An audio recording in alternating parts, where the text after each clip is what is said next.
Et ce sentiment d'excès d'optimisme sur les marchés américains, il se retrouve aussi dans le comportement des investisseurs. Regardez ce graphique par exemple. Il montre le coût moyen des couvertures sur le S&P 500 avant chaque saison de publication des résultats. En clair, plus la courbe monte, comme vous pouvez le voir sur le graphique, plus les investisseurs payent cher pour se couvrir contre un risque de mauvaise surprise. Et ce qu'on observe, c'est que depuis 2 ans, ce coût des couvertures, il augmente. Aujourd'hui, à l'heure où on se parle, il atteint le niveau le plus élevé observé depuis 2022.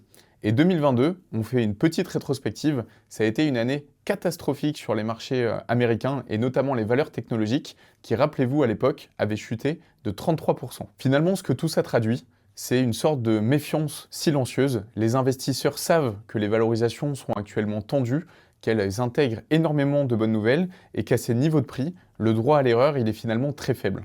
Du coup, même si les indices continuent de tenir, les acteurs de marché, eux, ils préfèrent payer pour se protéger.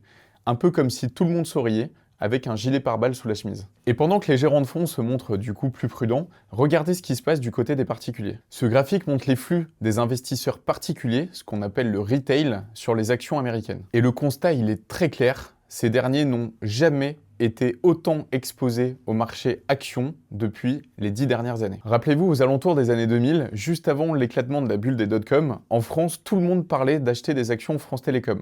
Bon, moi j'avais 8 ans, mais je me souviens d'avoir eu cette discussion avec mes parents qui me racontaient qu'à l'époque, il y avait vraiment cette frénésie autour des actions et notamment de France Télécom, que votre boucher, que votre coiffeur, que votre pharmacien, tout le monde vous disait d'acheter des actions.